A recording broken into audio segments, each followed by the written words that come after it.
Good morning, everybody. Buenos dias. Maria's helping me with my Spanish, so. All right. As of this morning, we were at $218,906. So obviously a lot busier yesterday than on Tuesday. So obviously it's busy. We got 20 days left, or 90% of the month left. Okay. Hot things we got going on is getting Press 64 water leak fixed, so we can get that up and running. And SYS 75. We got to ship parts today. So. Okay. Is that ready to go? I'm sorry? This week? Okay. Okay. All right. So he's working on the shoe right now to be able to run that. Okay. Okay. Stuff we got on the big side. As soon as they get build 37, we need to get that hung in right away. That's hot. We need to stop 26 and take a look at the camera. See what's going on with that. 6 we need to get restarted, up and running. Got it? Okay. 22, Leslie. We needed 17,500 parts for that tool change, right? For the, that's why it's 134. Yeah. Well, we got 19. So is that going to be good? Alright. So we need to break in, get that out so that tool change can be done.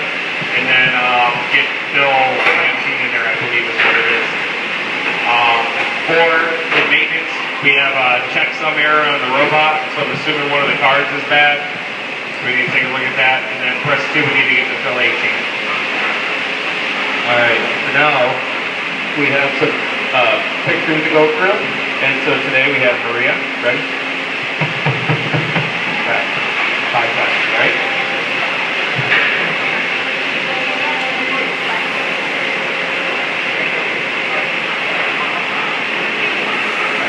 You want to start? Go one more. We started at the next one. Or keep going. One more. All right, start there. Go ahead.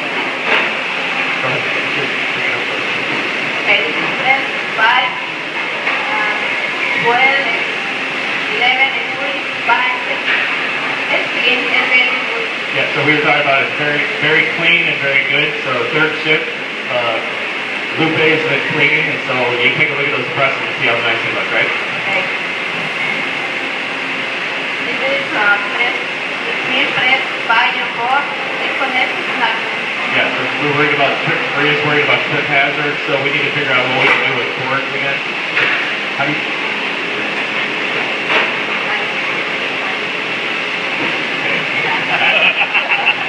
Go ahead.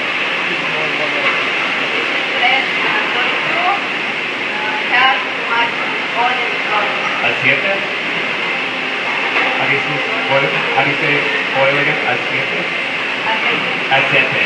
Okay. Oil. We can say that every day. We can say oil every day. Aceite.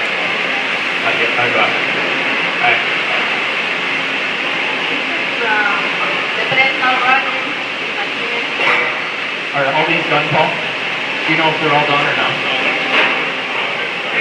They haven't started the rework yet? Okay. Okay, so we gotta get someone working on those. Okay. Alright.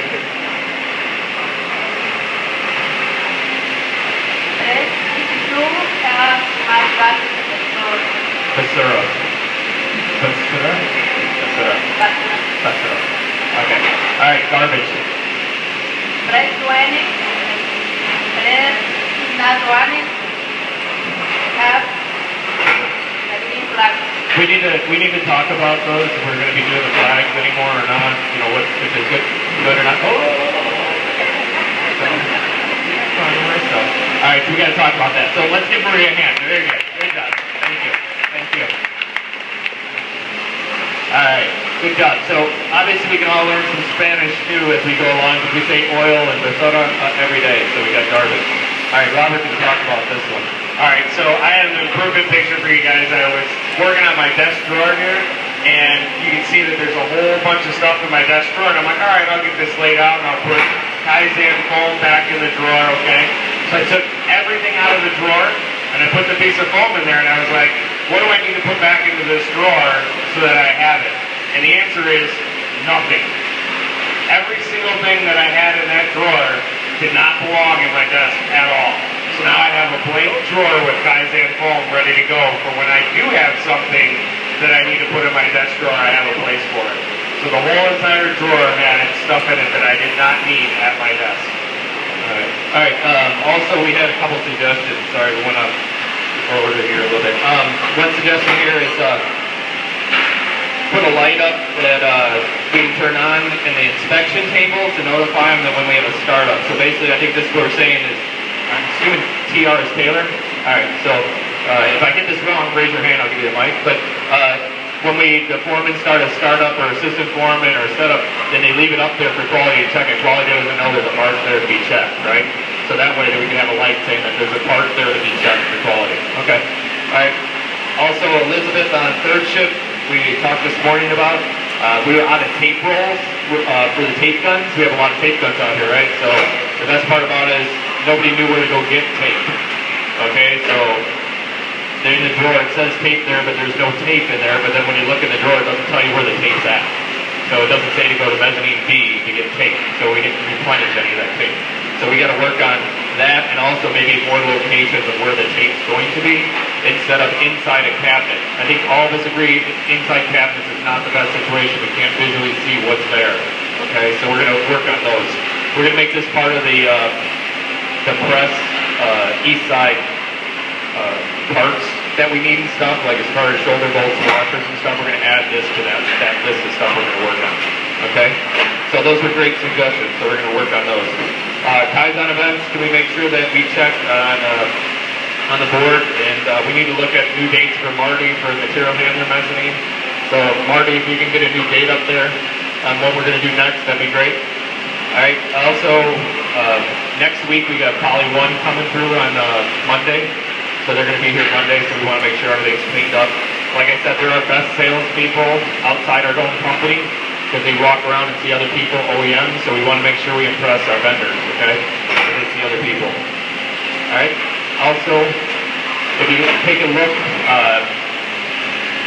at what we have going on as far as the rework area, if you look up here before and after pictures, we had all the presses outside of Taylor's office, and then he cleared all that out, and we have a rework area. And it's going to be a mindset change of what we're trying to do with the rework area. And Taylor's going to sort of explain it's not. We got to make sure that area is not reject area. All right, it's rework area.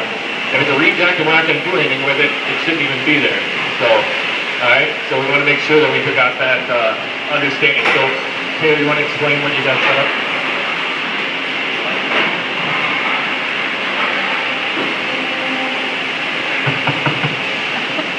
Alright, so we'll try this out real fast.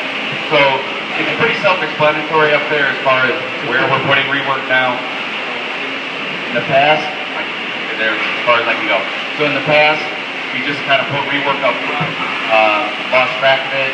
You guys probably, most of you who are involved with rework have seen the emails going out on a daily basis showing these are the parts that went into rework.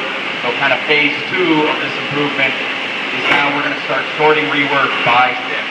So, by shift. So you're going to go, when the shift is over, you're going to put your rework in your own area. Again, rework, not rejects. Rejects, we just grind or scrap or whatever we do with them. Rework we'll put up there, and then it's going to fall back on the shift the next day to go back and rework their own parts. So it's kind of just keeping everybody responsible for their own production, whether it's at the press, in the rework area, or what have you. The key to this is that guys like Paul and Tom and Tim need to give you guys feedback if you need a decision. So if those guys aren't getting your information, let us know so we can make sure that you guys know what to do the next day. We don't want it building up and piling up like it has in the past. So hopefully we can get the stuff turned around. This should eliminate just about every waste out there. Overproduction, we don't have to make more parts because we can rework the parts faster. Overprocessing, we're not moving parts around, wasting motion. I mean, it's the whole gamut. So appreciate your support on this, and if anybody has a question, you can find me or Robert, and we can help clarify stuff. All right, it's new, so we gotta, we can improve on it, figure out what we need to do since it's something new for everyone. So let's give Taylor a hand. Good job, Taylor. Thank you. All right, so next thing Paul was talking about is global lean. I think of this as global lean because at the end of the day, everybody has got to understand what we are trying to do in any process, big or small. is take the waste out. We want to allow maximum value to flow to the customer. When you take the initial look, take the initial look at any process, it is important that you look at it globally. We should not just focus on removing a small amount of waste from a particular step, because that step in itself might be waste. You can remove all the waste you want out of a process, but the bottom line is that the process itself might not deliver value to the customer. This would be a classic example of overprocessing. Stand back and ask yourself, what is it that we're trying to do for the customer here? What value are we trying to flow to the customer? First, look at it from the global perspective in conjunction with making small incremental improvements. I failed in my quest to make things simple by not giving proper attention to global perspective. Our people have global perspective, but I never discussed that and how we achieve that crucial component. Every day we teach our team a series of principles that make up the core of our corporate philosophy. One of those principles is that Toyota never attempts to remove the waste out of any process unless they can cut it in half. At first glance, this principle does not seem to jive with the concept of 2-second lean. However, in reality, it dovetails perfectly. So we'll talk a little bit more, goes into information on that.